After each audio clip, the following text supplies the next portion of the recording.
welcome to the Narrowing Path, walking the spiritual walk. My name is Steve Van Eiderstein. Thank y'all for joining me today as we go through and we read today's reading from James Allen's Book of Daily Meditations. This will be for May 14th, and looking forward to it. It's been a great couple days of accountability, whose responsibility it is to actually go through these things. So the reading today, I hope, continues on with that, because it's something I need to hear about regularly. So here we go. This will be fresh to you and fresh to me, meaning this will be the first time I read or hear the daily meditation right here on this podcast with you. So you get my genuine response, reactions, observations, and what I relate to about the reading. So here we go. This is May 14th reading from James Allen's Daily Meditations.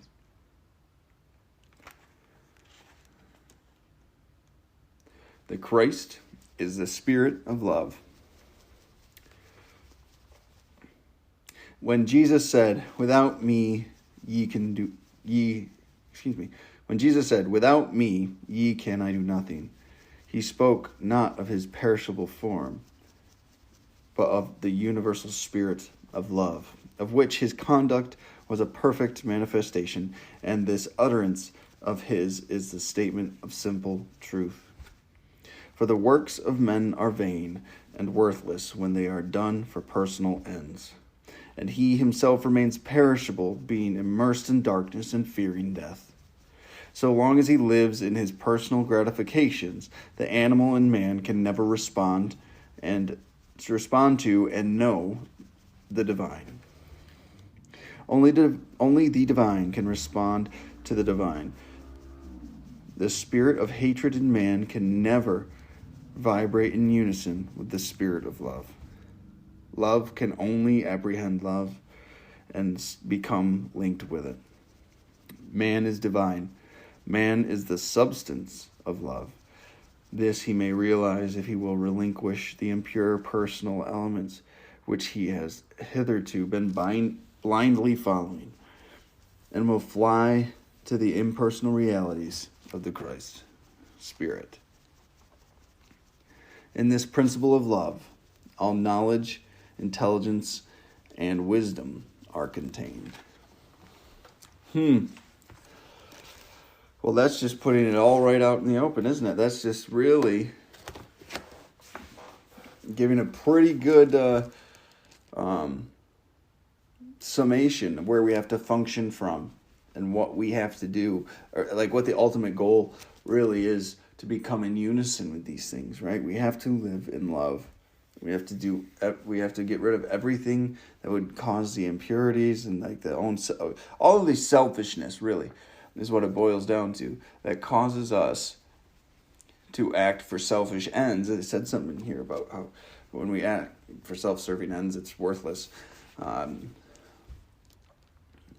When we can remove all of those from our lives, we'll be just in a place of love and joy, and we'll be able to see so much clearer with all of this stuff. And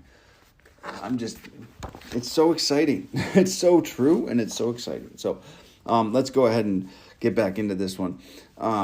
It opens with, the Christ is the Spirit of love. So what he really is, what we're saying here is, like the Jesus Christ, all of these things, it's really just love. We're talking about love right now, regardless of anything else, religious affiliation or anything of that nature. Really, what we're trying to embody, what we're trying to embrace is love in its purest and most vital form.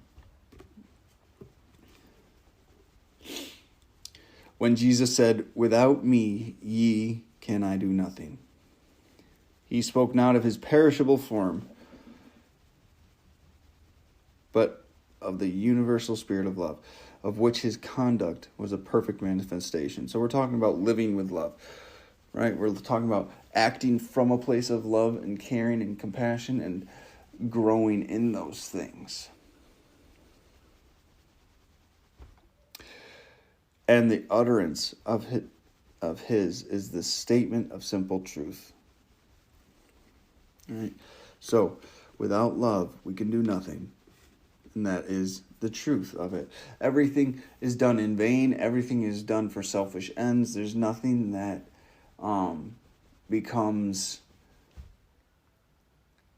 nothing that comes out of it that can be,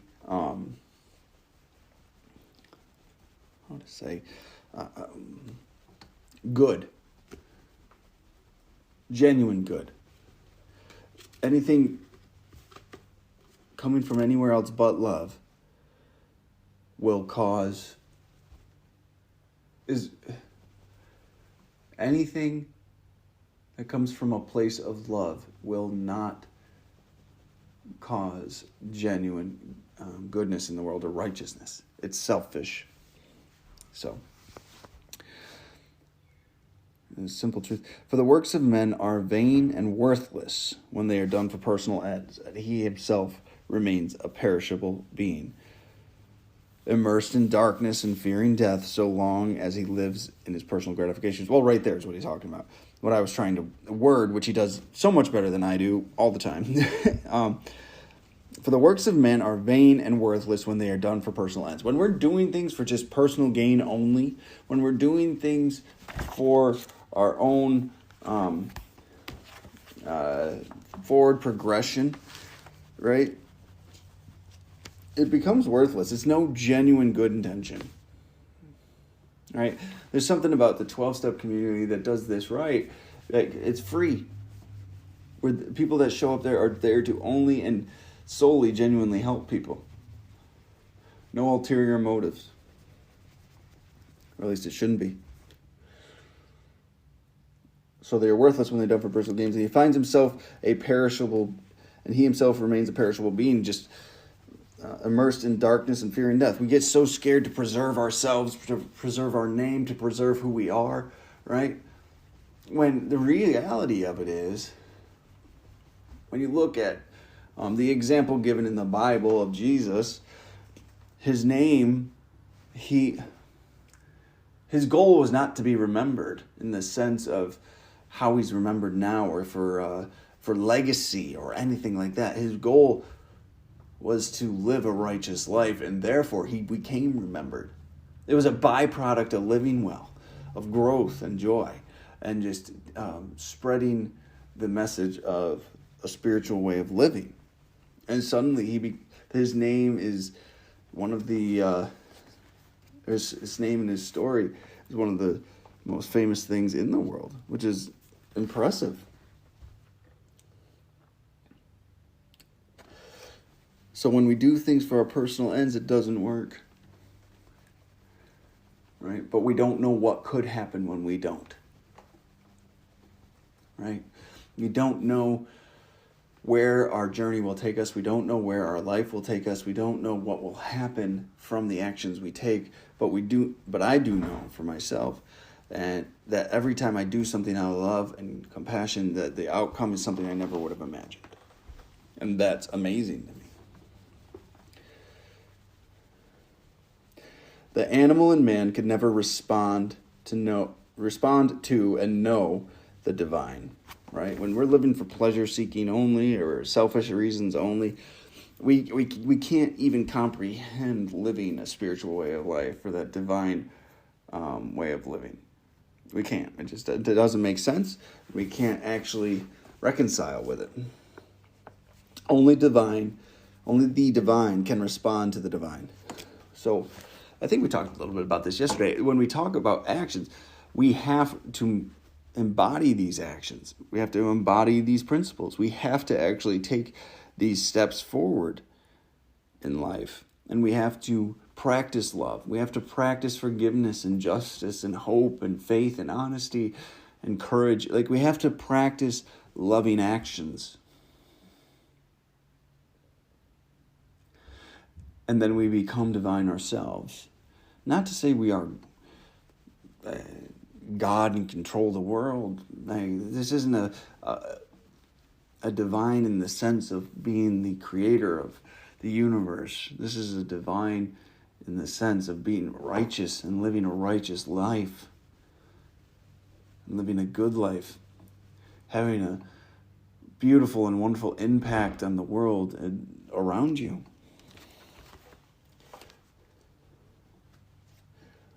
All right. The spirit of hatred in a man can never vibrate in unison with the spirit of love.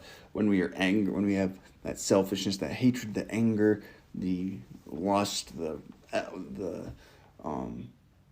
personal desire, we can never really get on the same level as love, because that's what we live in. We live in that world. Everything's based around that.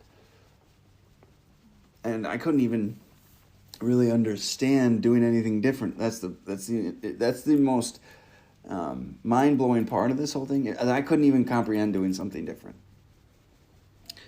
I didn't know there was a different way to live until I was exposed to it and submerged in it. And it's just completely surrounded by it. So,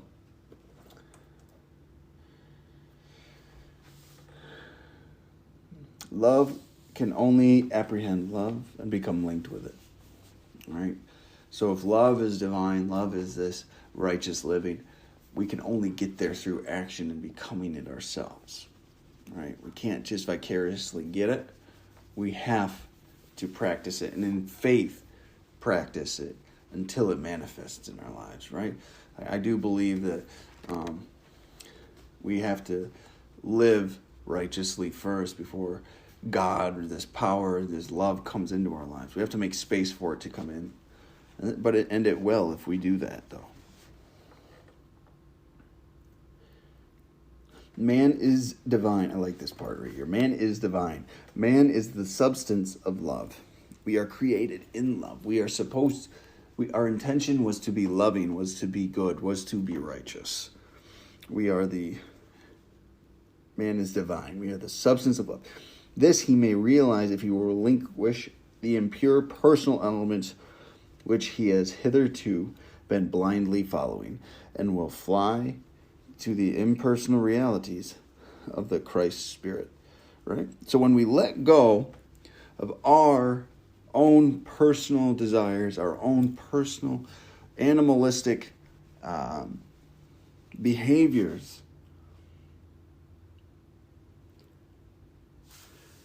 when we can let that go and we fly to the impersonal realities of Christ, when we quit making everything about us, right? When we let this stuff go, when we live a Christ-like life and walking that path, we will realize we are the substance of love. We are that divine reality. And this last line is just the depth to this line and the truth to this line is crucial. When I read it the first time on here, it just has such a punch to it, such an impact to it. In this principle of love, so in the principle of love, all knowledge, intelligence, and wisdom are contained.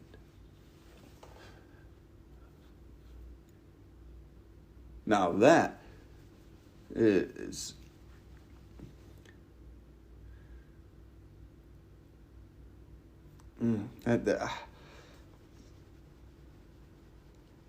impactful. I need to find a better word. In this principle of love, all knowledge, intelligence, and wisdom are contained. That's very definite. That is very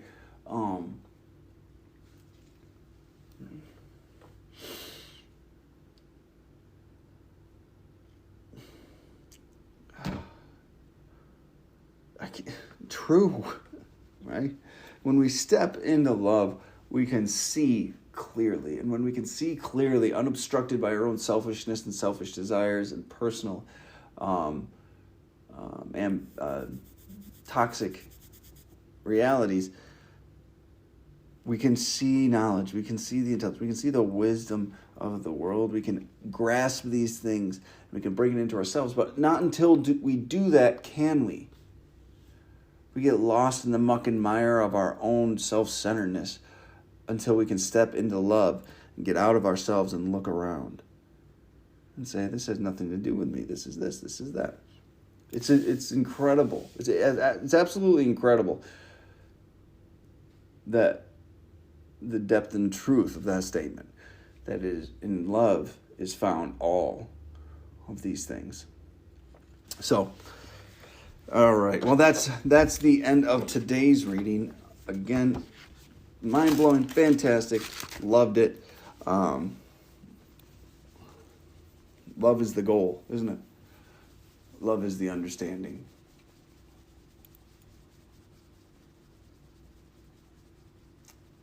And that's what we strive for. So, all right, well, I will wrap it up there. So, looking forward to tomorrow's and just seeing this very seemingly intentional and direct path that we're having through May. And I'm excited to see where it brings us ultimately. So, I appreciate everyone that's joining me on this journey too. So here we go. I will jump back on tomorrow with May 15th's reading, and I'll be looking forward to it. So until then, thanks.